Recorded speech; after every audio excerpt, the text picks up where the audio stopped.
कुछ अनसुलझे, कुछ मिथ्या, कुछ सच्चाई, कुछ अंधविश्वास। 2020 का कोविड-19 और 2021 का कोविड। नमस्कार, आप सभी के सामने मैं Bhavna Sharma, senior education consultant from Safeera, आप सभी के समक्ष लेकर आई हूँ कुछ सवाल आप ही के। और आज हमारे साथ हैं डॉक्टर पुष्पा मिश्रा जी, जो सीनियर मेडिकल ऑफिसर हैं LNJP दिल्ली में। आज वो अपने चिकित्सा अनुभव के आधार पर आप सभी के समक्ष आपके सवालों का उत्तर देंगे। नमस्कार मैम, स्वागत है आपका। ये प्रश्न है हमारे ही समाज से आया हुआ। कानपुर से कुछ लोगों ने मुझे लिखकर भेजा है कि क्या 2020 का कोविड और 2021 का कोविड एक समानता रखता है? क्या उनके लक्षण एक समान न होने पर भी समान है? या ये भी कह सकते हैं कि 2020 का कोविड वुहान का था और 2021 का कोविड यूके से आया है। कितनी मिथ्या, कितना सत्य? कृपया आप इस पर कुछ प्रकाश डालें। 20 और 21 के कोविड का डिफरेंस, कभी भी जब इन्फ्लुएंजा वायरस का, कोविड एक इन्फ्लुएंजा वायरस है, कभी भी किसी भी इन्फ्लुएंजा वायरस का जब भी पैंडेमिक होता है, वो स्वाइन फ्लू हो या हमारा स्पेनिश फ्लू हो, तो विद द टाइम उनका म्यूटेशंस अपने आप होता रहता है और उस म्यूटेशंस के कारण वो इसीलिए वो बहुत दिनों तक रहता है, उसमें एंटीबॉडीज़ नहीं बन पाती है क्योंकि स्ट्रेन चेंज होने से एंटीबॉडी उतने अच्छे से इफेक्टिव नहीं होती दूसरे स्ट्रेन के लिए, और वो 2-3 साल का हमारा पैंडेमिक बन जाता है। उसी तरीके से 20 और 21 का, वो वुहान का था नहीं था, वहाँ से आया क्या हुआ, वो तो स्टोरी अलग है। लेकिन जो 20 का था और 21 का, वो डेफिनेटली ही डिफरेंट वायरसेस हैं। हमारे कैरेक्टर, हमारे जब जाके जो करते हैं, पहले वायरस में वो बहुत स्लो था, हमारा 1 से 3 को फैला रहा था, अब ये 1 से 3 को, 1 से 10 को फैला रहा है। उसमें अगर आपका 20 मिनट एक्सपोजर होगा तब फैलेगा, अब यहाँ अगर 5 मिनट एक्सपोजर जा रहा है तो फैल जा रहा है। वहाँ की सिवियरिटी जो थी, अगर 8 दिन में आती थी लंग्स तक पहुँचने की, इसकी सिवियरिटी 5 दिन में आ जा रही है। और ऐसी बहुत से डिफरेंसेस हैं। इससे बचने की बहुत ज़रूरत है क्योंकि इसकी सिवियरिटी के बाद में जो ऑक्सीजन क्राइसिस हो रही है वो ट्रेमेंडस है। और सच में ऑक्सीजन कहीं से भी कितना भी ला दो, आप हर एक को ऑक्सीजन दे के नहीं बचा सकते। तो 20 और 21 में बहुत अंतर है, बहुत डिफरेंस है। डॉक्टर पुष्पा जी, अक्सर ये भी देखा जा रहा है कि आम लोगों में एक धारणा सी बन गई है कि कोविड में अगर कोविड है आपको और आप अगर नाक में तेल डाल लेते हैं तो आपको कोविड हो ही नहीं सकता। ऐसा अक्सर सुनने में आ रहा है क्योंकि हम लोग आजकल क्या पढ़ रहे हैं, हम आजकल व्हाट्सएप के थ्रू जा रहे हैं, आजकल हम फेसबुक को फॉलो कर रहे हैं, आजकल हम एक दूसरे की बातों को सुनकर ज्यादा फॉलो अप कर रहे हैं, लेकिन हम उसकी तह तक नहीं जा पा रहे हैं। अक्सर वो मम्मी कहती थी ना, गरम तेल डालो कभी खांसी जुकाम नहीं होगा। तो उसी तर्क पर लोगों ने एक बात शेयर की है कि अगर कोविड में नाक में तेल डाल लेते हैं तो आपको कभी कोविड नहीं होगा। क्या ये सच्चाई है? क्या इसमें जरा सी भी सच्चाई है? प्लीज आप इस पे भी थोड़ा सा बताइए। हाँ, मुझे नहीं पता कि नाक में तेल लगाने से और नमक लगाने से होगा कि नहीं होगा, पर मैं सोचती हूँ जहाँ तक हमारा मेडिकल साइंस है कि कुछ एलर्जीज़ आपको ज़रूर हो जाएंगी यहाँ कि आप या तो नमक लगाने से एक राइनाइटिस, नाक की मुकोसा की इन्फ्लेमेशन जो होता है, राइनाइटिस बोलते हैं, वो ज़रूर हो जाएगा। होता है वो क्रॉनिकली प्रॉब्लम हो जाए उससे, नमक और तेल लगाने से। क्योंकि आप 1 साल 2 साल कितने दिन नमक और तेल लगाओगे? मतलब मैं तो बिल्कुल नहीं लगाऊंगी, आपको लगाना है तो देखो। पुष्पा जी, डॉक्टर पुष्पा जी, यह तीसरा प्रश्न है जो कि मुझे आया है बिहार, लुधियाना और लखनऊ से। कुछ लोगों ने प्रश्न किया है। इनका कहना है कि इस वेरिएंट में कुछ इस तरह का वायरस है या एंटीबॉडी है कि 40 दिन तक शरीर में यह एंटीबॉडी रहती है। मीन्स जब उनको कोरोना हो जाता है, और इस वेरिएंट से क्या होता है कि 40 दिन तक ये एंटीबॉडी उनकी शरीर में रहती है। कितनी मिथ्या है और कितनी सच्चाई है? कृपया इस पे भी प्रकाश डालिए। रिकवरी के बाद हमारा जो डिफेंस मैकेनिज्म बॉडी का होता है वो एंटीबॉडीज़ डेफिनेटली बनाता है, और हमारा कोविड वायरस के अगेंस्ट भी हमारी एंटीबॉडीज़ बनती हैं। और ये एंटीबॉडीज़ इन्फेक्शन होने के बाद में 3 वीक्स टू 4 वीक्स में पीक करते हैं, और उसके बाद में 3 मंथ्स तक ऑलमोस्ट सभी पेशेंट में रहते हैं, मेजॉरिटी पेशेंट्स में रहते हैं, और किसी किसी में 6 मंथ्स। बिकॉज ये न्यू वायरस है तो हमें नहीं पता कि 1 साल तक भी रहेगा कि नहीं रहेगा, लेकिन 3 मंथ्स के बाद में बहुत से री इन्फेक्शन के केसेस रिपोर्ट हुए हैं और हो जाता है। और 3 महीने तक मेजॉरिटी ऑफ द केसेस में ये हमारा प्रोटेक्टिव होता है, तो 3 महीने तक इन्फेक्शन नहीं होता है। ये अगला प्रश्न आया है, गाजियाबाद से है मैम। इनका कहना है कि अक्सर यह भी मतलब उनके दिमाग में ये बातें आ रही हैं कि वैक्सीनेशन के बाद क्या कोविड हमें हो सकता है, या वैक्सीनेशन के बाद हम बिल्कुल फिट हो जाएंगे और हमें वैक्सीनेशन के बाद किसी तरह की कोई प्रिकॉशंस और हमें कोई डर नहीं है, हमें दोबारा कोविड नहीं हो सकता। कृपया आप इस पर थोड़ा सा प्रकाश डालिए कि क्या यह बात एक मिथ्या है या कितनी इसमें सच्चाई है। हाँ, वैक्सीनेशन के बाद में आपको कोविड इन्फेक्शन भी हो सकता है। वैक्सीनेशन के बाद में आप कोविड इन्फेक्शन होने के बाद उसको फैला भी सकते हो, और बस ये है कि आपका जो कोविड इन्फेक्शन की सिवियरिटी होगी वो आपकी डेथ नहीं कॉज करेगी, ऐसा अभी तक मान रहे हैं। अब आगे की आप ये रिपोर्ट्स क्या आती हैं क्या नहीं आती हैं, अभी तक की जो रिपोर्ट है, जितने भी लोगों ने रिव्यू करके बताया है, उसमें हर रिपोर्ट में यही लिखा हुआ है कि सिवियरिटी कम होगी, पर इन्फेक्शन भी हो सकता है और इन्फेक्शन के बाद में वो कोविड को फैला सकता है। That is the most important thing to remember. कहीं ना कहीं आपके जवाबों से मुझे लग रहा है कि हम लोग कहीं ना कहीं जागरूक होंगे, हम लोगों में एक आत्मविश्वास जागेगा और हम इस लड़ाई से, इस कोरोना से लड़ने में कहीं ना कहीं सक्षम होंगे।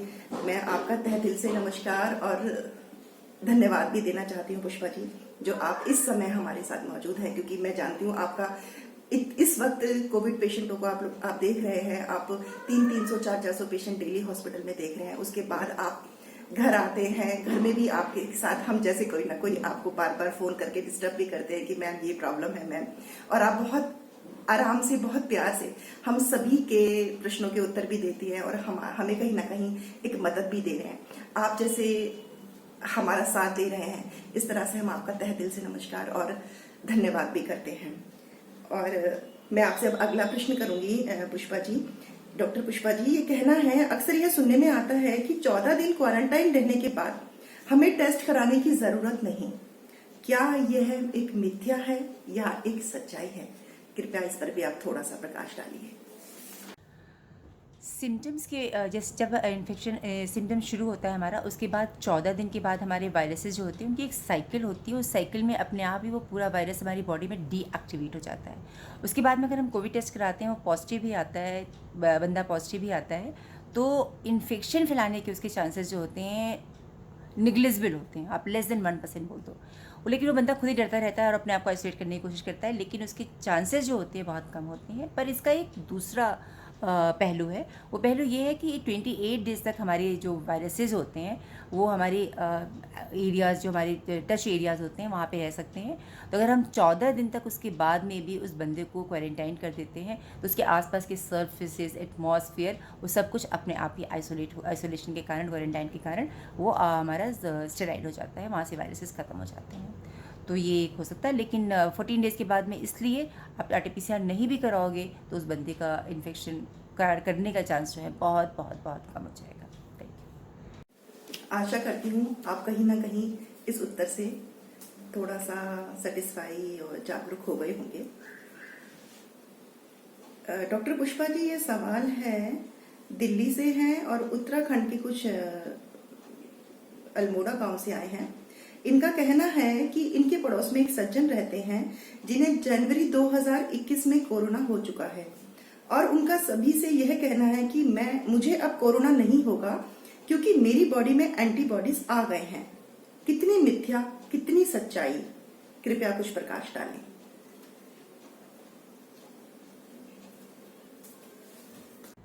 रिकवरी के बाद हमारा जो डिफेंस मैकेनिज्म बॉडी का होता है वो एंटीबॉडीज़ डेफिनेटली बनाता है, और हमारा कोविड वायरस के अगेंस्ट भी हमारे एंटीबॉडीज़ बनती हैं, और ये एंटीबॉडीज़ इन्फेक्शन होने के बाद में 3 वीक्स to 4 वीक्स में पीक करते हैं, और उसके बाद में 3 मंथ्स तक ऑलमोस्ट सभी पेशेंट में रहते हैं, मेजॉरिटी पेशेंट्स में रहते हैं, और किसी किसी में 6 मंथ्स।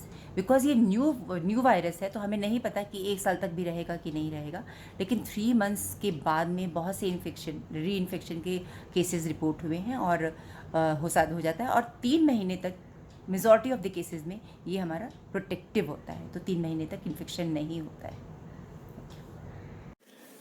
डॉक्टर पुष्पा जी, अक्सर यह भी लोग जानने की इच्छा रख रहे हैं, ये तो मेरे आसपास के ही लोग हैं जो मतलब मेरे पड़ोसी हैं, एक्चुअली वो सब वैक्सीनेशन कराना चाहते हैं, लेकिन उनके मन में कहीं ना कहीं एक डर और क्योंकि जब वो किसी से बात कर पा रहे हैं तो कोई जिसका जैसा अनुभव होता है वो उस अनुभव के आधार पर अपनी बातें रखता है। तो उनका मानना है या सोचना है, जो उन्होंने एक दूसरे से तर्क रखा या बात रखी, उनका कहना है कि वैक्सीनेशन अगर हम कराते हैं, क्योंकि इसे लगाने से बुखार, कमजोरी और बहुत कुछ ऐसी चीजें हमारे शरीर में हो रही हैं कि हमें काफी तेज फीवर आने लग जाता है, हमें घबराहट होती है, हमें सर में दर्द भी होता है, कि क्या ये वैक्सीनेशन के बाद के साइड इफेक्ट्स हैं? क्या हमें इस स्थिति में वैक्सीनेशन कराना चाहिए या नहीं? कृपया इस पर भी थोड़ा सा प्रकाश डालें। हाँ, वैक्सीनेशन ज़रूर कराना चाहिए, क्योंकि मैं पर्सनली कम से कम 1000 लोगों को जानती हूँ जिन्होंने वैक्सीनेशन कराया है। उनको 1 या 2 दिन यहाँ पे जहाँ पे सुई लगी वहाँ पे हल्का सा दर्द हुआ है, किसी को 1 आध दिन फीवर हो गया है, किसी को 2 दिन फीवर हो गया है, किसी ने 2 क्रोसिन खाई है, किसी ने 4 क्रोसिन खाई है, किसी को थोड़ा सा हेडेक हो गया है। बियॉन्ड 3 डेज़ हल्के फुल्के प्रॉब्लम के बाद किसी को कुछ भी नहीं हुआ है।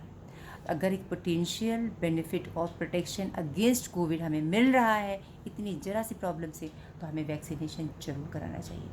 पर अभी फ़िलहाल जो हालात हैं उसमें आप वैक्सीनेशन के सेंटर पे जाके भीड़ लगा के वैक्सीनेशन ना कराएं। जब भीड़ कम हो वहाँ पे लाइन मेंटेन करें, पूरा प्रोटेक्शन लें वैक्सीनेशन सब चीज़ों का, जिससे कि आप वहाँ से इन्फेक्शन लेके ना आ जाए। ऐसा आजकल बहुत हो रहा है। Thank you. पुष्पा जी, ये भी देखने में आ रहा है अक्सर, क्योंकि ये इस तरह से छा गया है कोरोना, हर घर में कोई ना कोई कोविड पेशेंट हो रहा है। सभी लोग बहुत मानसिक तौर पर भी मतलब विफल हो रहे हैं इसका सामना करने में, वो अपना आत्मविश्वास खो रहे हैं। कहीं ना कहीं शारीरिक तो बीमार हैं ही, साथ में मानसिक भी बीमारियां इसके साथ उत्पन्न हो रही हैं। तो क्या इस बीमारी में शारीरिक कमजोरी के साथ साथ जो मानसिक रूप से कमजोर व्यक्तियों को अटैक कर रही है? मैं आपसे सिर्फ इतना पूछना चाहूंगी कि अगर हम कोविड है, हमें किसी को भी अगर कोविड है, तो शरीर तो उसके साथ साथ ग्रस्त हो जाता है, मतलब हम उस बीमारी से जूझ रहे हैं, लेकिन क्या शरीर के साथ साथ हमारा मानसिक संतुलन भी इस बीमारी को अटैक करता है? मीन्स क्या हमें इसके साथ कोई मानसिक बीमारी भी होने के चांसेस रहते हैं? कृपया इस पर भी थोड़ा सा आप बताइए। ये बहुत अच्छा आइडिया है। मोटिवेशन कोविड पेशेंट्स के लिए बहुत ज़रूरी है, because there isolation, there loneliness. मैं अभी रिसेंट 15 डेज़ की मेरी ड्यूटी में कुछ ऑक्सीजन वाले पेशेंट्स थे जिनका ऑक्सीजन फ्लो बहुत ज़्यादा था, रिपोर्ट्स उनकी थोड़ी ख़राब आ रही थी, तो रिलेटिव्स को रिपोर्ट बताया। पेशेंट को पर्सनली फ़ोन कर करके बार बार मैंने बोला कि आपकी रिपोर्ट बहुत अच्छी आ रही है, आप थोड़ा एफर्ट ज़्यादा करोगे, ये ब्रीदिंग एक्सरसाइज एंड ऑल, थोड़ा एफर्ट करने से तो उनका धीरे धीरे जो है ऑक्सीजन का जो कंजम्पशन था, उनका जो रिक्वायरमेंट थी वो थोड़ा सा कम हो गया। और एक तो बंदा जो मुझे लगा कि मोर्टालिटी ना हो जाए वो घर भी चला गया, और एक पेशेंट जो है अभी कल परसों में डिस्चार्ज होने वाली है, एक और कल डिस्चार्ज हुई है। तो ये कोट करने वाली बात तो नहीं है, 4-5 पेशेंट की बात है तो, लेकिन फिर भी जैसे मेरी पर्सनल लेवल पे मैंने जिन्हें केयर दिया, जो मेरे अपने थे, उनको मैंने हर 2-2 घंटे पे मॉडरेट डिजीज़ में भी जाके वो घर पे ही बैठ के रिकवर हो गए, उनको प्रॉब्लम भी नहीं हुई है। हर लेकिन 2-2 घंटे में आपको रात में भी जग करके कई बार उनको अलर्ट को देना पड़ता है। तो कोई अगर ऐसा एक सिस्टम बने जिसमें कोई ऐप जैसी चीज़ जो हर पेशेंट उसमें इनरोल हो और उसको जो है हम अलर्ट देते जाएँ, और एक फ़िक्स रेज़ीम हो हमारा कि डे 1 पे ये, डे 2 पे ये, डे 3 पे ये, और पूछते हुए उनसे कि अरे आपका ये बहुत अच्छा हो रहा है, आप ये करो अब। तो उनको कोई चीज़ मिस भी नहीं करेंगे, मिस ना करने से भी उनको मोटिवेशन बनी रहेगी, और सेकेंडली जो है उनको पता भी रहेगा कि आज मुझे क्या देखना है, आज क्या करना है। और आई थिंक ये सब करा जा सकता है, हो सकता है, बिकॉज प्रॉब्लम इतनी इनॉर्मस है कि पर्सनल केयर दे पाना बहुत मुश्किल है। तो जो लोग एक्चुअली जिनको बहुत बिजी नहीं है वो ऐसे कुछ कर सकते हैं, अलर्ट दे के फिर कुछ जो भी फिक्स पैटर्न ऑफ हमारा काउंसलिंग एंड बताना एंड ट्रीटमेंट किया जा सकता है। डॉक्टर पुष्पा जी, मैं आपका बहुत बहुत धन्यवाद देती हूँ। आभार है मेरा और मेरे इस सभी टीम का जिनके प्रश्न मैंने आपके सामने रखे, जो इतने परेशान थे, इधर उधर इन प्रश्नों के हल ढूंढ रहे थे, लेकिन आपने अपना कीमती समय निकालकर हम लोगों की जो मदद की है उसके लिए मैं आपकी तहे दिल से आभारी हूँ। बस अंत में मैं आपसे सिर्फ एक निवेदन करती हूँ, क्योंकि हमारा समाज बहुत भ्रमित हो चुका है। हम लोग एक दूसरे की बातों को जानकर या एक दूसरे से ही अपने हल ढूंढकर हम उस रास्ते पर चल निकलते हैं, और कहीं ना कहीं हम भटक जाते हैं और हम जो हमें करना चाहिए वो हम नहीं कर पाते हैं। मैं आपसे सिर्फ इतना जानना चाहूंगी सभी के लिए कि अपने चिकित्सक अनुभव के आधार पर आप कुछ मेडिसिन्स, कुछ प्रिकॉशंस और कुछ प्रोटोकॉल्स जो हमें फॉलो करने चाहिए इस बीमारी में, कोरोना में, तो जो बहुत ही कारगर साबित हुए हैं और हम सभी को इस लड़ाई से सुरक्षित आगे तक ले जा सके। तो प्लीज आप अंत में इसका आंसर जरूर दीजिए। तो मेरे प्रिकॉशंस एंड प्रोटोकॉल पे तो अच्छे वीडियो हैं, तो उसको मैं एलाबोरेट नहीं करूँगी, पर मेरा एक कंसर्न है कि जब आपका कोविड के सिम्टम्स का डे 1 स्टार्ट होता है, तो उस वक्त में आप अपना होम्योपैथी, आयुर्वेदिक, घरेलू उपचार करने लगते हो, और उस वक्त में आपका उससे फ़ीवर भी उतर जाता है और आपके जो है कॉफ़ कोल्ड भी कम हो जाता है। आई एग्री, हम लोगों ने बचपन में दादी लोगों ने सब बहुत किया है। लेकिन जैसे ही आपका 5वां दिन आता है फ़ीवर का, और उस वक्त तक अगर आपका बुखार आपके उपचार से नहीं उतर रहा है, आपकी खांसी सर्दी नहीं जा रही है, आपकी सांस की तकलीफ़ बढ़ने लग गई है, आप एक सेंटेंस पूरा बोल नहीं पा रहे हो, आपका रेस्पिरेटरी रेट जो है वो गड़बड़ हो रहा है, पहले आपका 15-16 था, यानी उसका ध्यान आपको रखना पड़ेगा। तो और आप साथ में आप जो है 6 मिनट वॉक टेस्ट में आपने 2 मिनट में ही आप थक जा रहे हो, और उसके बाद में आपको सिचुएशन देखना बहुत ज़रूरी है। 70-75 सिचुएशन पे आप काढ़ा पी के नहीं रह सकते हो, काढ़ा पी के आप बिल्कुल नहीं बचोगे, आप मर जाओगे, सच्ची बोल रही हूँ, मर जाओगे। क्योंकि आपका होम्योपैथिक, आयुर्वेदिक, घरेलू उपचार हर चीज़ में क्रिटिकल केयर मैनेजमेंट नहीं है। तो आप 70 पे हॉस्पिटल मत पहुँचो, 50 पे हॉस्पिटल मत पहुँचो, आप 90 पे हॉस्पिटल पहुँचो, क्योंकि उस पर डॉक्टर कहीं कितना भी बड़ा डॉक्टर होगा ना, बचा नहीं पाएगा। तुरंत जाके आपका ऑक्सीजन थोड़ा सा बढ़ेगा, लेकिन उसकी कॉम्प्लिकेशंस इतनी पहले हो चुकी होगी आपको कि बचना मुश्किल है। तो प्लीज़ आप critical care day 5 of symptoms पे अलर्ट होकर के देखो कि आप किस स्टेटस में हो, सबसे इम्पॉर्टेंट ये है। बाकी मेरे वीडियोस हैं, आप इसके बाद चला के उसे दिखा सकते हो कि how to do the things. Thank you. नमस्कार। तो कोरोना से बचने में इस टाइम पे सबसे इफ़ेक्टिव चीज़ होती है प्राइमरी प्रिवेंशन, मतलब हम कोरोना को होने ही ना दें। तो पूरी दुनिया में सबको पता है कि 4 चीज़ें कोरोना को ना होने देने के लिए बहुत इम्पॉर्टेंट है। Number 1 masking, number 2 distancing, number 3 hand washing या हैंड हाइजीन, और नंबर 4 है सबसे इम्पॉर्टेंट वैक्सीनेशन। अब ये 4 चीज़ें होंगी, उसके अलावा हम क्या कर सकते हैं, तो इनको कैसे हैंडल करना, ये बहुत इम्पॉर्टेंट है। अगर आप आज ही वैक्सीन लगवा लोगे तो उसका प्रोटेक्शन आपका जो है वो 3 हफ्ते से 4 हफ्ते में शुरू होगा, और ये 4 हफ्ते ही बहुत ज़्यादा पीक अभी है इस वक्त। तो इसमें हमें कैसे अपने आप को कंडक्ट करना है।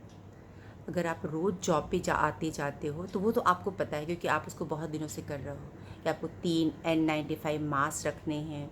वो N95 मास्क जो होते हैं, आपको पहले दिन आना है, उसको यहाँ से पकड़ के निकाल के धूप में डाल देना है, फिर दूसरे दिन दूसरा पहनना है, तीसरे दिन तीसरा पहनना है, और फिर चौथे दिन जो है पहले दिन वाला पहन लेना है। तो ये हो गया आपका मास्क कैसे करना है। भीड़ वाली जगह पे भी रह के आपको कोशिश करनी है कि आपका डिस्टेंस मेंटेन रहे। और नंबर 3 आपके पास अगर वॉशिंग की जगह नहीं है तो एक आपके पॉकेट में सैनिटाइज़र हमेशा रहना है, आपको सैनिटाइज़ करते रहना है। जैसे ही मौका आपको मिले वैक्सीनेशन का, कम भीड़ में जाके अपना टाइम आकर के, भीड़ में बहुत ज़्यादा देर तक ना रह के सैनिटाइज़र, और जैसे अब आप कंडक्ट करते हो अपने को बाहर जाने में, ऐसे कंडक्ट करते हुए वैक्सीनेशन करवा लेना है। तो अब अगर आप हाउसवाइफ हो, घर में रहने वाले बंदे हो, जिसको आपको सोचना है कि मुझे सामान लाना है, ये करना है, वो करना है, तो क्या करें। ऐसे बंदे के लिए आप कोशिश करो कि 24 घंटे में आपको एक बार ही निकलना पड़े। दिन भर सोचो कि क्या लाना है, अगले दिन सुबह उसका एक लिस्ट बनाओ, एक बार ही जाओ और एक बार में सब काम करके आ जाओ। बाहर बार बार जाने की ज़रूरत ना हो। कोशिश करो कि आप 2 दिन में अपना 1 दिन का काम, 2 दिन का काम 1 दिन में कर लो, 3 दिन का काम क्लब करके एक ही दिन जाओ, एक ही दिन में करके आ जाओ। तो अब आपको बाहर निकलना है अपना ग्रॉसरी लेने, सब्जी लेने और सो मेनी थिंग्स करने के लिए। आप अपने ऐसे कपड़े पहनो जो फ्लेयरिंग ना हो, साड़ी न, बुर्का, और ये जो लहरिया वाले अपने कुर्ते और चुन्नी, इस टाइप की चीज़ें नहीं। जो जैकेट होता है और जाने क्या लड़कों का होता है, वो सब कुछ नहीं। कम से कम कपड़े, अपने लंबा सा एक कुर्ता पहन लिया आपने, और उसके बाद अपने एक पजामी पहन ली, बस, इससे ज़्यादा कुछ नहीं। ये पहन के आप निकलोगे। और कपड़े वाला मास्क है, डबल मास्क होना चाहिए। N95 मास्क है तो सिंगल मास्क होना चाहिए, जैसे मैंने बताया उस तरीके से यूज़ करना है। आप गए, सामान लिया, डिस्टेंसिंग रखते हुए, भीड़ में नहीं गए, आपको लगा कि कुछ छू गया बहुत ज़्यादा, तो अपने पास सैनिटाइज़र रखो, हैंड्स क्लीन कर लो तुरंत। वहाँ से आने के बाद में चप्पल जूते आपको सब जगह बताया जा रहा है कि बाहर निकालना है, डिपेंड करता है आपका क्या स्पेस है। उसके बाद अंदर आओ। अंदर आने पर जितने सामान आपके ऐसे हैं जो प्लास्टिक के पैकेट में हैं, जो आप धूप में छोड़ सकते हो, जो ख़राब नहीं होंगे, सब अपनी बालकनी में रख दो और 2 दिन के लिए भूल जाओ कि सामान लेके आए थे। प्लानिंग ही ऐसी करो। और बाकी सामान अपने सीधे किचन के सिंक में डाल दो। सिंक में डाल के उसको क्लीन करके, वॉश करके हटा के, फिर अपना अच्छे से हैंड वॉश करो। हैंड वॉश करके अपना जो आपके कपड़े के मास्क हैं उसको निकालो, अपने कपड़े बाथरूम में जाओ, धोने में डालो हल्के से सर्फ में, जो बग के आधे घंटे छोड़ दो, फिर उसको वॉश करके धूप में डाल दो। N95 मास्क जैसे पहले कहा था वैसे। इस तरीके से अगर आप अपने आप को कंडक्ट करोगे तो आपको कोरोना वायरस होने का चांस बहुत बहुत बहुत कम हो जाएगा। इसकी विरुलेंट और इसका जो इन्फेक्टिविटी है वह इतनी ज़्यादा है कि आप इनके साथ में भी ये नहीं कह सकते हो कि नहीं ही होगा, लेकिन एक्चुअली अगर अब इतना प्रिवेंशन हम ले लेते हैं तो हमको जिसका डोज बहुत कम आता है तो हमें बहुत माइल्ड डिजीज़ होने का चांस होता है। तो प्रिवेंट करने का, प्राइमरी प्रिवेंशन, ये बहुत इंपॉर्टेंट चीज़ है। इसको करते रहो। ऐसे करते रहने से या तो नहीं ही होगा और होगा तो बहुत कम सा होने का चांस है। Thank you. नमस्कार। तो अब आपको लग रहा है कि आपको इन्फेक्शन हो सकता है और वो इन्फेक्शन आप लोगों को फैला सकते हो। तो जिस दिन आपको लगे ऐसा कि आप कॉन्टैक्ट में आ गए हो, उस दिन से अगले 5 दिन आपको अपने आप को आइसोलेट करना है। आइसोलेशन में आपको एक स्पेस चाहिए जिसमें आप कम से कम लोगों से 2-2.5 मीटर की दूरी पे रहो, लोग आपके पास ना आए। सेकेंडली, आपका मास्क हमेशा लगा रहे। आपकी चीज़ें जो हो अलग हो, वो बाकी लोग यूज़ ना करें, आप उसको उनकी चीज़ों को आप यूज़ मत करो। जैसे अपने बिस्तर, अपना बर्तन, आपका वॉशरूम आपके पास होना चाहिए। जो वॉशरूम तो हमें हर सबके पास नहीं हो सकता है, लेकिन अगर एक ही वॉशरूम सबको यूज़ करना है तो आप कम से कम 1 घंटे का डिफरेंस रखो। आप उसका अपना वॉशरूम अपने यूज़ करने के बाद उसको खुद ही क्लीन कर दो, जिससे दूसरे बंदे को प्रॉब्लम ना हो। And so many things. Isolation क्यों ज़रूरी है?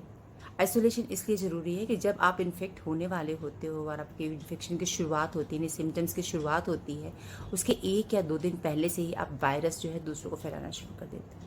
जब इस चीज़ को आप नोटिस नहीं करते हो तो आपको तो इन्फेक्शन होता ही है, आपके घर में सबको इन्फेक्शन हो सकता है। और हो सकता है कि 5 लोग घर में हैं, 3 लोगों को, 4 लोगों को माइल्ड इन्फेक्शन हो और कोई एक बंदा इतना सिक हो जाए कि उसको ऑक्सीजन, हॉस्पिटल और हर जगह जाने की ज़रूरत हो। तो एक आपकी ज़रा सी समझदारी से कितनी ज़्यादा प्रॉब्लम है आपकी जो है ख़त्म हो जाएगी।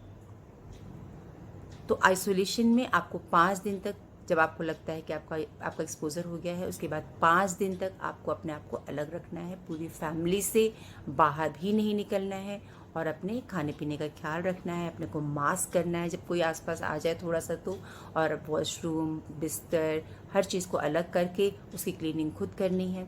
इस तरीके से आप इसको प्रिवेंट कर सकते हो। उस दौरान आप थोड़ी सी दवाइयाँ खा सकते हो, जो दवाइयाँ मैंने बाहर एक लिस्ट, बाद में एक लिस्ट बना रखी है, उसमें लिखा हुआ है। उन दवाइयों को खा करके आप अपने आप को कुछ और चीज़ों की प्रैक्टिस शुरू कर सकते हो, जो आगे अगर आपको इन्फेक्शन हुआ तो काम आ सकती है। 6 मिनट वॉक करने पे आपको कितनी ब्रेथलेसनेस से आपको क्या प्रॉब्लम हो रही है? 1 मिनट में आप कितनी बार ब्रीथ कर रहे हो? तो यूजली लोग 12, 14, 16, 18 बार करते हैं। आपका बेसलाइन क्या है? आपका बेसलाइन टेम्परेचर क्या है? कई लोगों का टेम्परेचर कई बार 97 ही होता है। आपकी पल्स कितनी चलती है? पल्स ऑक्सीमीटर की ज़रूरत नहीं है। आप ऐसे करके अपना पल्स इस जगह पे, अपने अंगूठे की साइड में, इधर के अंगूठे की साइड में आप पल्स अपना देख सकते हो। इस तरीके से बहुत सी चीज़ें आप देख सकते हो और अपने को असेस कर सकते हो। आपकी ब्रेथ होल्डिंग कितनी है? बहुत लोग की breath holding 1 minute 1 minute 20 second होती है। मेरी ही 50 सेकेंड से 55 सेकेंड है। तो आप अपना बेसलाइन सब चीज़ें असेस कर सकते हो और उसके बाद देख सकते हो कि आपको क्या प्रॉब्लम आगे जाके होने वाली है। उसके लिए पहले से आप रेडी रह सकते हो। कॉन्टैक्ट कहते किसे हैं? सबको पता है कॉन्टैक्ट कहते किसे हैं। आपने अपने ऑफिस में खाना खाया, 3 लोग पॉजिटिव आ गए। आप जिस भीड़ में गए, भीड़ को कंट्रोल करने के लिए, वो भीड़ वाले में 4 लोगों ने आपके ऊपर छींक मार दिया। ट्रेन से, बस से, प्लेन से भीड़ में आप आए हो, कोई शादी में चले गए हो, किसी पार्टी में चले गए हो, वहाँ 4 लोग पॉजिटिव आ गए। नहीं भी पॉजिटिव अगर आए, भीड़ थी, लोगों ने मास्क उतार के डांस किया था तो बहुत हवा छोड़ी थी आपके ऊपर, कौन जाने कौन एसिम्प्टोमेटिक कैरियर था वहाँ पे। सो आइसोलेशन इतना बड़ा टूल होता है अपनी फैमिली को कोई इन्फेक्शन ना देने का, अपने आसपास के लोगों को कोई इन्फेक्शन ना देने का, बचने का और बचाने का। क्योंकि आप अर्ली अगर डायग्नोसिस कर लोगे, क्योंकि जब आइसोलेशन में आप रहोगे तो आप देखोगे भी कब आपका सिम्टम शुरू हो रहा है और ट्रीटमेंट जल्दी शुरू कर दोगे। तो ऐसे में आप भी बचोगे और बाकियों को भी बचाओगे। ये सोशल वर्क ही है और अपने के प्रोटेक्शन के लिए सेल्फ वर्क भी है। तो कल जब आपको सिम्टम्स शुरू हो जाएंगे तो क्या ट्रीटमेंट लेना चाहिए, अगले वीडियो में है। और आपको जब आइसोलेशन में रहना है, कॉन्टैक्ट में हो, तो उसका ट्रीटमेंट बस इसके ख़त्म होने के बाद इसी वीडियो में है। Thank you.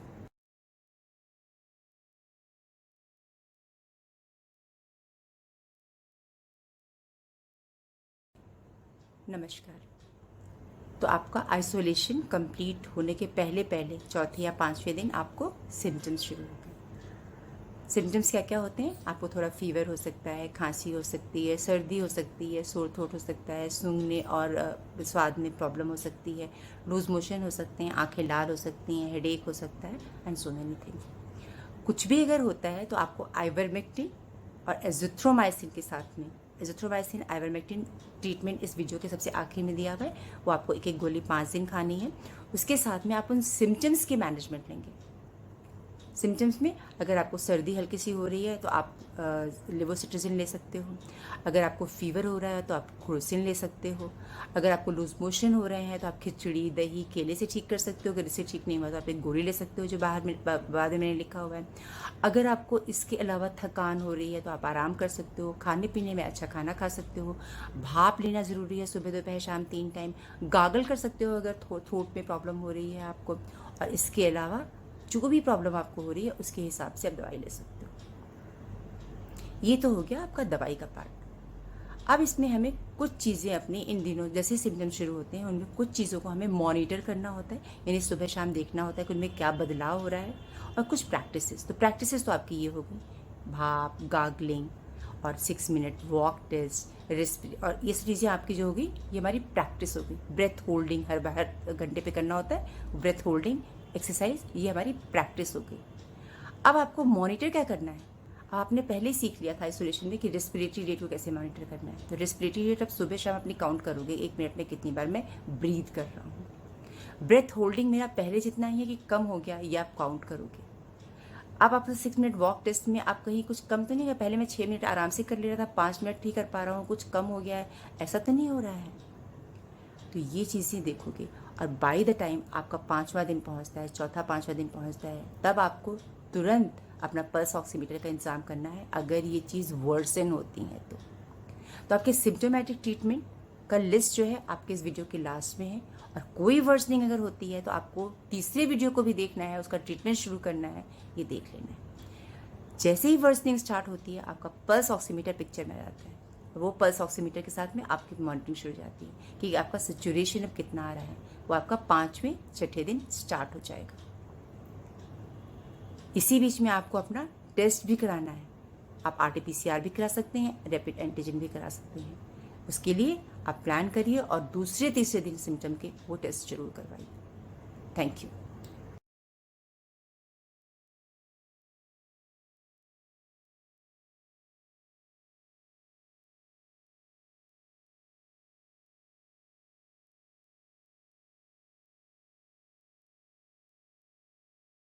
नमस्कार। कोरोना और प्रेगनेंसी। अभी पिछली बार एक पीक आई थी और अभी एक पीक आई है। पिछली बार की पीक में और अभी के पीक में 10 गुना का अंतर आ गया है।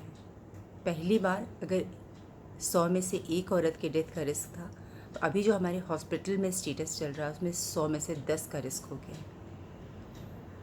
पहली बार हमें 2 हफ्ते की ड्यूटी में अगर 1 या 2 औरतों के मरने की, प्रेग्नेंट औरतों के मरने की हम लोग रिपोर्टिंग करते थे, तो अभी ऑलमोस्ट रोज़ 1 की डेथ तो हो ही रही है, कभी कभी 2 की भी हो जा रही है।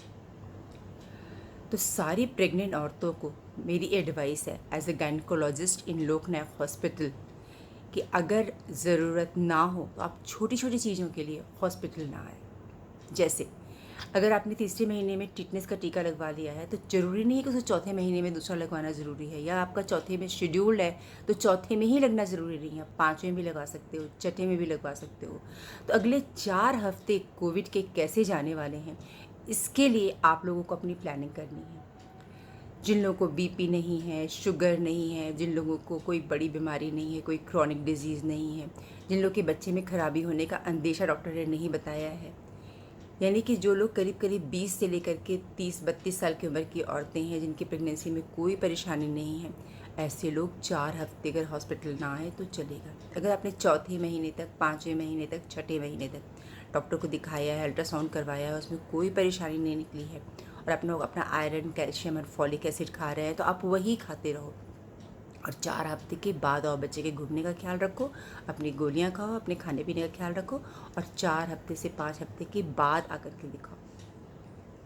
अगर आपकी प्रेगनेंसी टेस्ट अभी अभी पॉजिटिव आया है तो आपको तुरंत हॉस्पिटल भाग के आने की ज़रूरत नहीं है। आपको फॉलिक एसिड स्टार्ट कर देना है खाने में।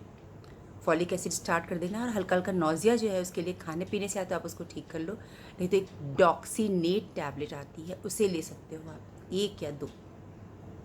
तो अगर अगर अभी अभी प्रेगनेंसी टेस्ट पॉजिटिव आया है तो तुरंत आने की ज़रूरत नहीं है। कोई परेशानी हो तो ज़रूर आओ, लेकिन बिना परेशानी के आने की ज़रूरत नहीं है।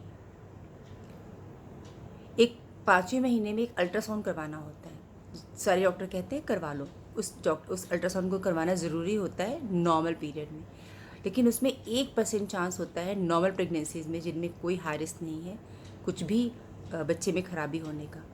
तो उस 1% के रिस्क के लिए आप प्लीज़ अपनी ज़िंदगी ज़्यादा रिस्क में मत डालो, उसको 2 महीने, 2 हफ्ते, 4 हफ्ते आगे बढ़ा दो। घर में भी ये तो हो गया हॉस्पिटल विजिट। जो भी हॉस्पिटल जा रहे हैं उनको कोविड ज़रूर हो रहा है, क्योंकि जो लोग, हम लोग जैसे लोग जब जा रहे हैं तो हमें तो ट्रेनिंग है, तो हम लोग तो 2 अपना मास्क लगाते हैं, बिल्कुल भी अपने को कहीं टच नहीं होने देते हैं। जो काम करते हैं तुरंत सैनिटाइजिंग कर लेते हैं। लेकिन जिन लोगों को ट्रेनिंग नहीं है उन लोगों को बाहर जाके कोविड होने का, खासकर हॉस्पिटल जाके कोविड होने का रिस्क बहुत ज़्यादा है।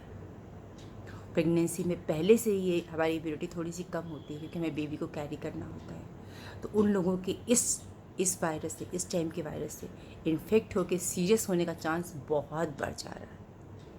तो अगर ज़रूरत नहीं है तो प्रेग्नेंट फीमेल्स प्लीज़ आप लोग हॉस्पिटल विज़िट को अपने कम करो। 4 हफ्ते कोशिश करो। अगर ज़रूरत नहीं है, लगता है, आप यहाँ पे भी इस वीडियो में भी नीचे मैसेज डाल के पूछ सकते हो कि जाना ज़रूरी है क्या। छोटी छोटी चीज़ें फ़ोन पे ही बात होकर के ठीक हो सकती है, तो हॉस्पिटल मत जाओ। आपको घर पे भी अपनी केयर करनी है कि कैसे मुझे कोविड ना हो। उसके लिए क्या करना है आपको, अगर कोई भी बंदा या बंदी रोज़ बाहर ऑफिस जा रहा है, आ रहा है, तो ऐसे लोगों से आप दूर रहो। कोशिश करो कि अपने कमरे में अपने आप को आइसोलेट ही कर लो 4 हफ्ते के लिए, कि हमें किसी से कांटेक्ट ही नहीं करना है। घर में हर वक्त आपका मास्क होना चाहिए, जब कोई भी आपसे 2 मीटर 2.5 मीटर की दूरी से कम में आ जाए तो ऐसे में आपको प्रॉब्लम होने के चांस कम हो जाएंगे। अपने कमरे में किसी को मत आने दो कि कोई आकर के कुछ कोविड का टच लगा करके चला जाए और आप टच करो। आप बाहर जाओ तो कम से कम चीज़ों को टच करो, अपने कमरे के बाहर जाओ तो कम से कम चीज़ों को टच करो। ऐसी बहुत सी चीज़ें करके अपने आप को बचा सकते हो। बार बार हैंड वॉश करो। लगा कि कोई चीज़ हमने ऐसी टच कर दी जो मेरे अपने पेरिफेरीज के अलावा थे, तो तुरंत अपना हाथ धो लो। तो एक बहुत बड़ा ग्रुप हमारा कोविड से बचने में कामयाब हो जाएगा। कोई परेशानी हो, आप यहाँ पे मैसेज बॉक्स पे जाकर के अपनी प्रॉब्लम लिखो। मैं ट्राई करूँगी कि 12 घंटे में एक बार आके आपके मैसेजेस का जवाब दूँ। Thank you. नमस्कार। तो ढेर सारे लोगों की क्वेरीज आई मेरे पास कि इस दवाई से मुझे ये प्रॉब्लम हो रही है, इस दवाई से ये प्रॉब्लम हो रही है, ये कितना खाना है, बुखार नहीं जा रहा है और अब मुझे गैस बन गई। तो मैं आपको दोबारा से दवाइयों के बारे में बताना चाहती हूँ। ये दवाई स्टेरॉइड शुरू किया तो कितने दिन खाना है। तो सबसे पहले जितने लोग भी कॉन्टैक्ट हैं, शादी में गए, ब्याह में गए, पार्टी में गए, बहुत भीड़ वाली जगह पे गए, मैयत में गए, अपने घर में ही 4 लोग कोविड हो गए हैं, उनमें से एक आप बचे हुए हो, या एक कोविड हो गया उससे आपने 2 दिन पहले साथ में रहे हो, ढेर सारे लोगों के साथ में खाना खाया, वहाँ पे 2 लोग 4 लोग कोविड हो गए। ऐसे सब लोग जो, और बहुत भीड़ में गए, मार्केट में गए, वहाँ बहुत भीड़ थी, 2-4 लोग वहाँ मास्क हटा के घूम रहे थे, आपका ही मास्क निकल गया, एंड सो मेनी थिंग्स। तो जितने लोग भी कॉन्टैक्ट में आ गए, वो सब लोग लिस्ट 1 की दवाई खाएंगे। तो लिस्ट 1 की दवाई में मुझे क्या क्वेरीज मिली। लिस्ट 1 की दवाई में लोगों ने कहा कि विटामिन सी सूट नहीं कर रहा, उसे खाने से मुझे प्रॉब्लम हो रही है। तो विटामिन सी बहुत लोगों को सूट नहीं कर रहा है, मैंने ऐसा देखा अभी रिसेंटली। तो ऐसे में आप अगर नींबू रोज 1 खा लेते हो और टमाटर 1-2 खा लेते हो, खाने में हम खाते हैं, तो ऐसे में आपकी विटामिन सी की नीड खत्म हो जाती है। हमारे खाने में, हरी सब्जियों में, अंकुरित चने में, बहुत चीज़ों में विटामिन सी होता है जो आप खा सकते हो। तो एक तो आपकी प्रॉब्लम ये हो गई। दूसरा, लोग काढ़ा बहुत पीने लगते हैं, जैसे इनको प्रॉब्लम होता है तो काढ़ा पीने से बहुत लोगों को गैस्ट्राइटिस जाती है। इतना काढ़ा पीने की ज़रूरत नहीं है, कम काढ़ा पियोगे तो भी चलेगा, या नहीं भी पियोगे तो भी चलेगा, खाली गर्म पानी भी बहुत है। तो ये हुआ। तो 5 दिन आप जैसे ही कॉन्टैक्ट में आए, आप 5 दिन आइसोलेशन में गए। 5 दिन आइसोलेशन में रह के आप देखते रहे कि मुझे क्या प्रॉब्लम हो रही है। कहीं मुझे बुखार, खांसी, सर्दी, सर दर्द, आँख लाल, या लूज मोशंस, बहुत वीकनेस, सांस की कोई तकलीफ, बुखार, ये सब कुछ तो नहीं होने लग गया। अगर ऐसा कुछ शुरू हो गया तो आप तुरंत लिस्ट 2 पे जाएंगे। अब लिस्ट 2 की क्वेरीज क्या है। लिस्ट 2 में सबसे पहले लोगों को गैस बहुत टेंशन हो गई, तो गैस बहुत बनने लग गई। तो गैस बनने के साथ में क्या हुआ, उनको पेंटोसिड दे देंगे। पेंटोसिड के साथ में किसी किसी को नोजिया भी होता है और उसे खाना नहीं खाया जाता है। अगर किसी को नोजिया हो रहा है तो साथ में पेंटोसिड के साथ में उनको पेंटॉप डी दे सकते हैं, जो लिस्ट में लिखा हुआ है मैंने अभी। तो पेंटॉप डी के खाने से आपको उल्टी नहीं होगी। अब सुबह शाम पेंटॉप डी खा लो। तो फिर खाना अगर नहीं खा पा रहा है, कोई पानी नहीं पी पा रहा है, तो आपको बहुत खाना खाने की जरूरत नहीं है। हर एक एक घंटे में आप 4 चम्मच कुछ खा लिया, 2 चम्मच कुछ खा लिया, आधा गिलास या आधा कप कुछ पी लिया, इतना ही बहुत होता है। आप दिन भर में यही करते रहो। आइसोलेशन में हो तो इतना कर सकते हो। और साथ में आपकी सांस की एक्सरसाइज, कितना अच्छा लग रहा है कि ऑक्सीजन के बिना हम इतने अच्छे सांस ले सकते हैं, बात कर सकते हैं, मुझे कोई प्रॉब्लम नहीं हो रही है। काश बचा के सब लोग रख पाए अपने आप को। 10 सेकेंड्स अंदर रोका, घड़ी में 30 सेकेंड्स काउंट किया, उसके बाद छोड़ दिया। ऐसी ब्रेथ होल्डिंग एक्सरसाइज हर घंटे के टर्न पे 9 बजे, 10 बजे, 11 बजे, 12 बजे, 1 बजे करते रहना। तो ये हो गया आपका। उसके बाद में दूसरी प्रॉब्लम लिस्ट 2 की क्या थी, बुखार नहीं उतर रहा है। बुखार नहीं उतरने पे क्रोसिन आप 2 बार 3 बार 650 मिलीग्राम की क्रोसिन आप 2 बार 3 बार 4 बार 5 बार भी खा सकते हो। उससे भी अगर नहीं उतरता है, स्पॉन्जिंग कर, कोई स्पॉन्जिंग से भी नहीं होता है, तो आप मेफ्टाल की गोली, क्रोसिन खाया, 3 घंटे बाद मेफ्टाल खाया, फिर 3 घंटे बाद क्रोसिन खाया, ऐसे खाने से आपका बुखार उतर सकता है। नहीं तो आप कॉम्बीफ्लैम ले सकते हो। कॉम्बीफ्लैम से भी बुखार जल्दी उतर जाता है। तो आपका बुखार उतर गया और आपकी लिस्ट 2 का सारा ट्रीटमेंट हो गया। लिस्ट 2 के ट्रीटमेंट प्रोन पोजीशन में वेंटिलेशन, यानी प्रोन पोजीशन में लेट करके वेंटिलेट करने करके, करवट में वेंटिलेशन करके, उसके बाद में ब्रेथ होल्डिंग करके आपने 5 दिन गुजार दिए, दवाई खत्म हो गई आपकी। और अब आपको जो है एकदम ठीक हो गया। हल्का फुल्का बुखार है तो एक आध क्रोसिन खा के बात खत्म, अपने विटामिन खाएं और आप ठीक, कुछ नहीं करना है। अब अगर आपको प्रॉब्लम है, हल्का सा बुखार तेज आ रहा है, आपको हल्की हल्की सांस की तकलीफ होने लगी, तो आप लिस्ट 3 पे जाएंगे। जैसे ही आप लिस्ट 3 पे जाएंगे, पल्स ऑक्सीमीटर का एंट्री हो जाता है। ये है आपका पल्स ऑक्सीमीटर। पल्स ऑक्सीमीटर को आप यहाँ से ऑन करते हैं, इधर से यहाँ ऑन करते हैं, ऑन करके इसको यहाँ लगाते हैं। लगाने के बाद में आप थोड़ी देर इसको स्टेबल रखते हैं और स्टेबल रखने के बाद में आपको देखना होता है ये क्या आ रहा है। पल्स ऑक्सीमीटर में 2 चीज़ होती है, एक O2 होता है, एक PR होता है। PR होता है पल्स रेट। पल्स रेट जो होता है ये अक्सर ही 80 आता रहता है, 82 84 ऐसे लोगों का आता है, किसी का 70 भी आता है। और O2 जो होता है वो आपका 90s में रहता है। तो ऑक्सीजन सेचुरेशन जो हमारा आता है O2 होता है। तो वो मैंने आपको एक लिस्ट बना के दी है जिसमें दिखाया हुआ है मैंने कि O2 क्या है आपका। तो आपको ऑक्सीजन देखना होता है। आपको ऑक्सीजन आपका 95 से ऊपर होना चाहिए। हल्की फुल्की प्रॉब्लम अगर आपको है तो आप लिस्ट 3 की दवाई खाओगे। अगर 95 से ऊपर है और हल्की फुल्की प्रॉब्लम है तो आप लिस्ट 3 की दवाइयाँ खाओगे सारी। उन दवाइयों में अब क्या प्रॉब्लम थी, आपने स्टेरॉइड यानी डेक्सामेथासोन आप ले रहे हैं और वो आपने 7 दिन ले ली, आपकी प्रॉब्लम एकदम खत्म हो गई, कोई परेशानी नहीं है। तो 7 दिन के बाद 1 दिन लेके 1 दिन छोड़ के, 1 दिन लेके 1 दिन छोड़ के आपने दवाई खत्म कर देनी है, वो आपका खत्म हो गया अगर आप ठीक हो गए तो। इकोस्प्रिन भी आपको 10 दिन ले लेना है, ऑगमेंटिन आपको 7 दिन ले लेना है। और ऑगमेंटिन के साथ में थोड़ी सी आपको स्टमक अपसेट हो सकती है। स्टमक अपसेट 2 तरीके से आप ठीक कर सकते हैं। एक तो आप दही, केला, खिचड़ी खा लीजिए। दही एकदम फ्रेश होनी चाहिए, ना फ्रिस्की होनी चाहिए और ना ही वो खट्टी दही होनी चाहिए। और दूसरा केला और खिचड़ी, ये 3 चीज़ खा करके आप उसके अपसेट को खत्म कर सकते हैं, क्योंकि उसमें वही चीज़ें होती है जो मैं आपको दवाई देने वाली हूँ। दूसरा आप बायोबेक DS, एक लेक्टिविसिलाई का टैबलेट आता है, वो खा सकते हो जिससे आपको प्रॉब्लम नहीं होगी। अब इसके साथ में आपको पल्स ऑक्सीमीटर अपना सुबह शाम, सुबह दोपहर शाम और देखते रहना पड़ेगा। ऑक्सीजन का सेचुरेशन देखते रहना पड़ेगा। प्रेफरेबली ये 95 के ऊपर होना चाहिए।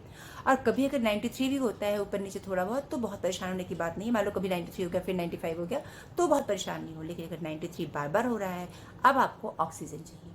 ऑक्सीजन आप घर पे ही ऑक्सीजन कंसनट्रेटर रख सकते हो, छोटे सिलेंडर्स मंगा सकते हो। सिलेंडर्स बहुत आसान होता है, उसमें एक मशीन ऊपर लगी होती है, उसको खोल के 2 लीटर 3 लीटर 4 लीटर 5 लीटर हम कर लेते हैं और हम उसको मास्क लगा के ले लेते हैं उसको। वो सीखना भी बहुत आसान होता है, वो आप कर सकते हो। उसके साथ में अगर आप धीरे धीरे ठीक होते चले जा रहे हो, आपका ऑक्सीजन ठीक हो गया 10 दिन में, 7 दिन में, 5 दिन में, तो कुछ नहीं करना है। अब अगर हल्की सी आपकी फ्लक्चुएशन हो रही है तो आपको जाँचें करानी पड़ेंगी। ऑक्सीजन जैसे आपने शुरू किया तो जाँच करानी पड़ेगी। 3 C's, C-reactive protein, complete blood count and chest X-ray, ये तीनों चीज़ें अगर ठीक है और हल्का सा ही चेंज है, ऑक्सीजन से आप ठीक हो रहे हो तो कुछ नहीं करना है। लेकिन उसमें अगर प्रॉब्लम ज़्यादा आई है तो आपको तुरंत हॉस्पिटल जाना है। आप 90, 88, 87, 86 और 85 के लिए मत वेट करना। 90 होते होते ही आप हॉस्पिटल पहुंच जाओगे, क्योंकि वहाँ पे अब आपको इंजेक्शन की ज़रूरत पड़ सकती है, वो आप घर पे नहीं ले सकते हो। तो इस तरीके से आप बहुत जल्दी अपने आप को डायग्नोज करके बहुत जल्दी डॉक्टर की हेल्प लेके अपना ट्रीटमेंट करवा के अपने को ठीक कर सकते हो। जो लोग 70 पहुंच जाते हैं, फिर 50 पहुंच जाते हैं, 40 पहुंच जाते हैं, हमारे पास 25 वाले पेशेंट आते हैं, 30 वाले पेशेंट आते हैं। ये पेशेंट एक्चुअली आने के बाद बढ़ते हैं, देखने में लगता है 80 हो गया, 85 हो गया, 90 हो गया, किसी का 95 भी होता है, लेकिन उस 40, 50, 30 के लेवल तक आते आते हमारे बाकी ऑर्गन, लंग्स तो पूरा चला गया होता है, बाकी किडनी विडनी पे भी इतना नुकसान उसका हो चुका होता है कि मरीज़ 5-7 दिन जिंदा रहेगा भी तो जीने का उसका बहुत कम आस होती है। 100 में से 99 लोगों की डेथ हो जाती है और मुश्किल से 1-2 बचते हैं, वो भी उसके लिए भगवान ही कुछ करता होगा, हम लोगों से तो नहीं होता है। हम तो जो दवाई दे रहे होते हैं वो कहने की बातें होती है, कोई ठीक हो रहा है नहीं हो रहा है, वो कई बार 40 वाला 50 वाला तो ऑलमोस्ट उससे जो भी आता है मरीज वो करीब करीब नहीं बचता है। तो आप सोचो, आप कितना कुछ पहले सोच, अगर थोड़ा सा आप दिमाग लगाओ कि कब कांटेक्ट हुआ, कब सिम्टम शुरू हुआ, 5 दिन सिम्टम के कब हुए, उसके बाद हमारी प्रॉब्लम कब शुरू हुई कि नहीं हुई, दवाई लेनी है कि नहीं लेनी है, कब 90 हुआ मेरा सिचुएशन, कब कितना हुआ, और कितनी जल्दी आप ट्रीटमेंट लेकर के बात ख़त्म कर सकते हो, अपने को ठीक कर सकते हो। अगर 1 करोड़ लोग इन्फेक्ट हो जाएंगे तो हमारे आपके जैसे लोगों को कोई ऑक्सीजन बेड नहीं मिलेगा, सिलेंडर भी नहीं मिलेगा, कंसंट्रेटर भी नहीं मिलेगा। आप समझ रहे हो? इससे खुद को बचाना बहुत ज़रूरी है। भीड़ में मत जाइए, मास्क हमेशा पहनिए, घर के अंदर भी पहनिए मास्क। हमारे घर में तो हम लोग पता नहीं 1 साल से हम दोनों बड़े वाले हॉल के 4 कोनों में बैठ कर चाय पी रहे हैं। आप लोग क्यों नहीं कर सकते हैं ये काम?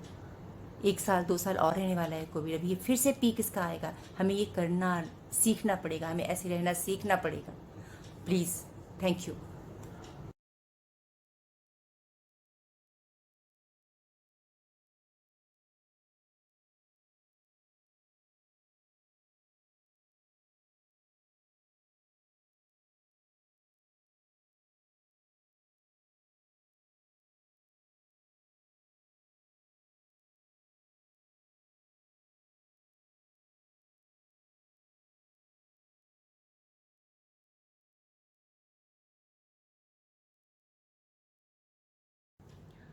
ये ज़रूर है कि डिप्रेशन एक बहुत बड़ा प्रॉब्लम है कोविड के साथ में, और ये कोविड होने वाले को ही नहीं, कोविड जिनको हो जा रहा है उनके रिश्तेदारों के साथ में बहुत प्रॉब्लम है। मैं एक्चुअली बहुत पेशेंट्स को डील करती हूँ। हम लोग की 14 दिन लगातार ड्यूटी लगती है, 24/7 हम 14 दिन ऑलमोस्ट जगते रहते हैं, और हम खुद डिप्रेशन में चले जाते हैं 14 दिन खत्म होने के बाद में, इतने मरीज़ों से, उनके रिलेटिव से डील करते हुए।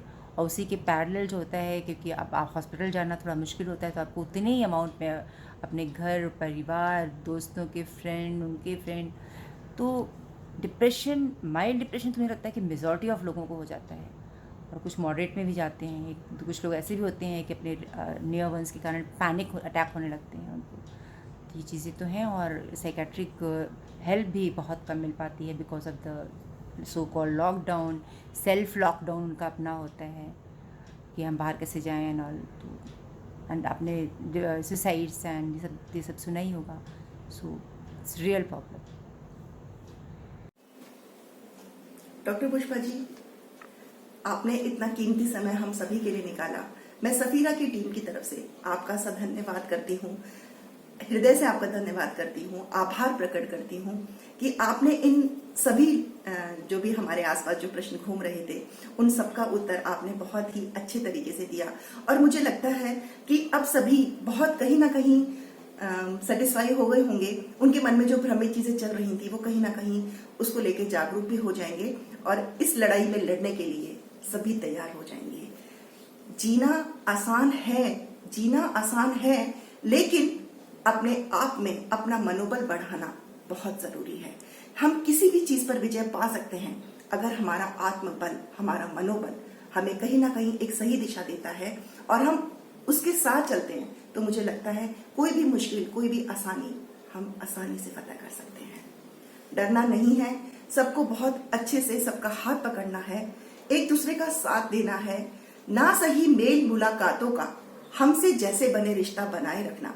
आज का सब इतने परेशान हैं, सब आइसोलेटेड हो गए हैं, अपने अपने कमरों में बंद हो गए हैं। तो मैं आप सभी से यही गुजारिश करती हूँ, जैसे भी हो एक दूसरे से बातें करिए, एक दूसरे का मनोबल बढ़ाइए, किसी को भी टूटने मत दीजिए। हम जरूर कामयाब होंगे, इस बीमारी से हम जरूर लड़ेंगे। धन्यवाद।